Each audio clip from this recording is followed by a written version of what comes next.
crazy saga. One where we didn't think that DeFi was going to get heavily impacted by all the stuff going on in the market, but basically after a huge liquidation event like October 10th, you're always going to have some hidden cockroaches or some bodies floating to the top that no one really saw, and it looks like we're seeing that now in the DeFi world. So Welcome back to another episode of Wagmi TV. It's a bloody one in the markets today, and so we want to run you guys through some of the problems we're seeing in crypto at the moment, and honestly, a few of the depegs that we've seen. It's obviously very dangerous and really rough out there at the moment, so we want to bring some information to you guys so you know what's going on, particularly with Morpho. As always, this isn't financial advice. Make sure to do your own research on this, but Zoe, why don't you take it away? yes, sir. Thanks for the intro, Ev. Yeah, guys, it feels like over the last month, no matter what area of your crypto you're in, you've just been kind of getting pistol whipped. And for the longest time, DeFi was kind of safe from that. But this week alone showed that it's actually not. And so, we covered a lot of interesting DeFi projects on here and ones that we believe to be solid and safe. So nothing is actually the protocol of Morpho is actually working exactly as intended, but there are some risks that are playing out within a number of the vaults that folks can deposit to. And so obviously, a vault is kind of like a fund where or basically a vault enables a curator to kind of operate a fund and contribute capital and risk manage that particular vault in the markets that they allocate capital to. And what we're seeing right now is actually a few of those markets have kind of gone sideways. And so that's left some bad debt essentially with some of the curators. And so not all the vaults are, affected, and that should be known. Like, this isn't actually an issue with Morpho as a platform. Morpho as a platform is actually enabling all of these vaults to exist and really functioning exactly as it's intended. But I'll take you guys through a timeline because it is kind of convoluted, everything that went down. Basically, there's a protocol called Stream Finance. And if you go on the Stream Finance website, you'll immediately see some pretty crazy figures here. The first number that you see here is 18% APY on XUSD. Now, what is XUSD? XUSD is basically a yield strategy where there's leverage looping going on. There's lending going on to various entities, things of that nature, and so there's a lot of different things going on kind of under the hood. And so the first question, if you're looking at this, is like, how is this 18% APY being created? And the reality is, if you're seeing 18% APY and it's being advertised as low risk, they're just lying.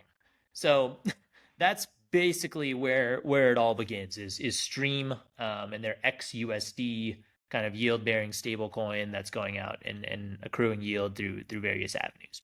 Now, the next thing that happened was there's a number of XUSD markets on Morpho. And so a curator, if you deposit into their vault, can actually contribute capital to that,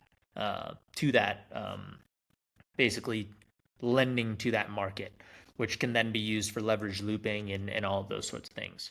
And a number of curators did actually allocate capital to the XUSD market.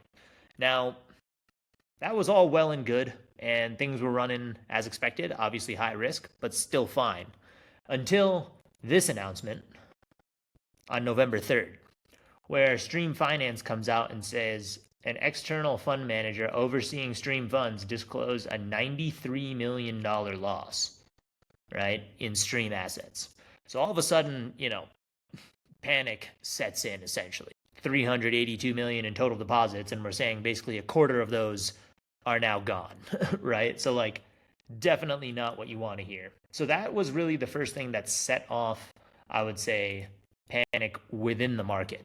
And because there's tons of liquidity being directed to those markets in Morpho, it kind of started essentially like a bank run scenario in Morpho. Now, it turns out that a number of other strategies from other protocols were also like other funds and other curators were also like depositing into Stream.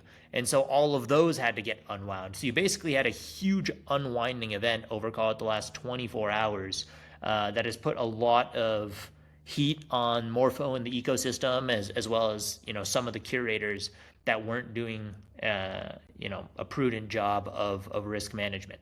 And I'm trying to cover this quickly, and so I'm probably missing a number of things, but generally the end state here is something like this, where everyone tries to withdraw out of a vault, but because there's some bad debt or some delays in redemption associated with a number of these pools, there is basically no liquidity for users to withdraw. So this is an example, right? Hyperrhythm, they're one of the curators on Morpho. They have a large vault. They also have a yield strategy called M Hyper, which a lot of people were, I guess, leverage looping, and that is speculated to be one of, like, M Hyper was allocating capital to Stream, and so obviously now that's an issue. And so what we get here is basically a scenario where there's 77 million in deposits, and there's only $7,000 of liquidity. So if you deposited into this market, you would kind of just be, your funds would be stuck, because you wouldn't be able to, there would be no liquidity left for you, unless you had under $7,000 in here to actually unwind that position. Let's say you had 20 grand or 50 grand or something in this vault, you would actually not be able to unwind this. And so you see, to my point of Morpho kind of operating as it's supposed to, the borrow rate on this is spiking. So for those who are stuck in this vault, you are technically earning a very high yield right now. The question is this debt actually bad debt? Is it going to be repaid? And only then, once it's repaid, can you get your funds out. So crazy saga, one where we didn't think that DeFi was going to get heavily impacted by all the stuff going on in the market, but lo and behold, there's always, basically after a huge liquidation event like October 10th, you're always going to have some hidden cockroaches or some bodies floating to the top that no one really saw, and it looks like we're seeing that now in the DeFi world. So let me know if that made sense. I'm curious to get your guys' thoughts. Happy to go into it, but that's kind of the general state of affairs. For anybody watching this video, just make sure that you're really vetting what's going on under the hood here, right? If you're depositing into a really high yielding market, like if we go here and we go, we're looking, there's clearly markets here that are risk managed, right? Like this Gauntlet one where you're getting 1%, 4% Steakhouse. Like, it's clearly the ones that have, a lot higher APYs are the ones that are very clearly in trouble right now. So just definitely make sure to kind of do your own research and look exactly at what's going on in the vaults that you're allocating to. Going back to the original source of the problem, the $93 million that, was lost by an external fund manager. Do you know if that's in any way related to the balancer hacked, or, how does $93 million essentially, in your knowledge, just come up missing? Yeah, no, I mean, it could be any number of things, right? Could be any number of things. It could have been associated with the hack. If they were providing liquidity on balancer, and that's something that we didn't even touch on right now, but obviously a huge issue there. Could have been that. Could have been, a lot of these folks are lending to market makers and different funds like that who are actively trading, and so when a huge liquidation happens like October 10th, like it's potentially a downstream impact of that. It's really difficult to know. I mean, clearly in this tweet, they say it looks like they've commissioned a law firm to investigate the incident and try to figure out what's going on. So I don't think that is necessarily clear. What's clear is that just that there's almost $100 million hole that they're dealing with.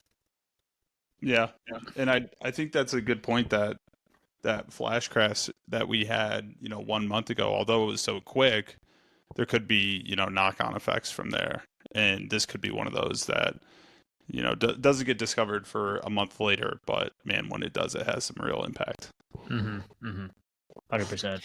Yeah, it definitely feels like a cracks are showing sort of scenario, but I think at the end of the day, right, it really serves as a critical stress test for the entire DeFi curation model. And so to your point, so on Morpho's core design, it's working as intended. I think it also just really spotlights just really more the human element of risk. So like when we think about the broader DeFi market, it reinforces the shift from like, okay, we have protocol risk, but really at this point it's more curator risk. So Mm-hmm. right, the ultimate safety of passive yield now depends on expertise, it depends on incentives, it depends on the solvency of the third party risk manager that's running the vault. So I think it signals a little bit of like, hey, like user due diligence at this point has to evolve to be much more rigorous so that you can actually audit the people and the policies behind the smart contracts. So I do wonder where we go from here, from like just a safety perspective and a user perspective, because that feels like kind of the next frontier that we now need to cross now that we've kind of moved from protocol to curator risk and obviously see these cracks happen. But yeah, Mm-hmm. I don't know if you have any thoughts on that, but it's kind of the way I was thinking about it. Yeah, I mean, I like it. When I think about an external fund manager, I think of, FTX and Alameda. Like when it comes to essentially those funds being used for trading. Although it was a little different, that was a centralized exchange. It is that type of connection where it's a third party that's potentially, using these funds incorrectly or putting them into like, money making opportunities that are far too risky. So, yeah. So you got any thoughts on that? No, I think you guys are absolutely correct. I couldn't have really said it better. I mean, in terms of like where I see this going from now, like the dust needs to settle a little bit, and we're gonna find out a lot more, I think, over the next week. Because a lot of these other protocols that are, have these yield bearing assets and stuff like that, they also, they have redemption delays, and so it's possible that all these redemptions could get processed. I think that's going to happen? Probably not. Like I think there's probably a hole somewhere at some point, and some issue is going to present itself, but many of the withdrawals could get processed. It's going to take some time, and so for the next probably call it week to 10 days, we're not really going to know. And then, if there's hopefully not, but like more turmoil in the market, more liquidations, more all of this like stuff that could also have knock-on effects as well. So yeah, I mean, definitely interesting stuff. I completely agree with everything you guys said, but that's my perspective on it right now. It's kind of in wait and see mode. Yeah, absolutely. And speaking of markets and, some of the effects that we've seen today on these liquidations and honestly just Bitcoin going down to 100K. Mata, you want to share the Morpho chart? We can go through how that token did today. Yeah, certainly. I mean, I can't really tell if this is like, news based on what we've talked about today or just general market based. Like everything kind of tanked over the last 2 days, right? So obviously we've seen quite a drop in Morpho over the last couple of days, over 20% at one point, kind of closed over around 21% down over the last couple of days. So it's like, is it this news? Is it just the broader market? I think there's a lot that goes into this. So we'll see if this continues to like drop down while the rest of the market recovers. That would obviously signal that it's more based on some of this news. We talked about this a few weeks ago. Essentially, we had this wedge that we were coming up against. We have a little bit of support here, and we've basically broken down from that wedge, which we talked about. Right, we hit 4 times. Obviously, now it's more likely breaking down. So we see it break down. We haven't confirmed the breakdown. So to confirm that, we'd actually have to close below this wick that you see here at $1.51. So that's what we're looking to close below, as well as this support line here. But really, we've wicked below those, right? So as we think about the two next support areas, it's going to be this 135 in green and this 108 in green as well. It's interesting. Obviously, there's support lines within the chart, but they also align with some of the Fibonacci levels that you can see here, the 50 or the 618 retrace from the local high and then back from the all-time high. this one actually aligns pretty accurately with the 135 level. So a couple different reasons why those would be support. That's what you would be looking for those support ranges if this continues its way down. But then again, right, we saw it on October 10th and back into the 11th, actually break down, not confirm here, and move back into the wedge. So it's possible that that could happen here as well. So if you're obviously bullish in the short term, that's what you want to go and see. If you're looking to procure more, these are some good levels to potentially go and do that. So it's kind of what I'm seeing. Yeah, I feel. Oh, go ahead, Zoe. Oh no, I was just gonna say, I mean, it doesn't look like this token is really out or like underperforming the market. So I think it is some sort of vote of confidence with how Morpho as a platform is actually working here, right? That's like if people felt that there was some issues with how the platform was working, I would expect this to be down much more personally. Yeah, I think that's very fair. So we'll see what happens over the next couple of days and kind of compare that to the general market and see if there's any sort of divergence there. But yeah, it's kind of what we're seeing there. Bloody day in crypto. A bloody day in crypto for sure. And one word, you got to stay safe out there. So, as always, we'd love to hear you guys' thoughts on, the depegging that we've seen in crypto, the balancer hack, obviously these Morpho pools that we're trying to draw some attention to. We'd love to hear your thoughts on this.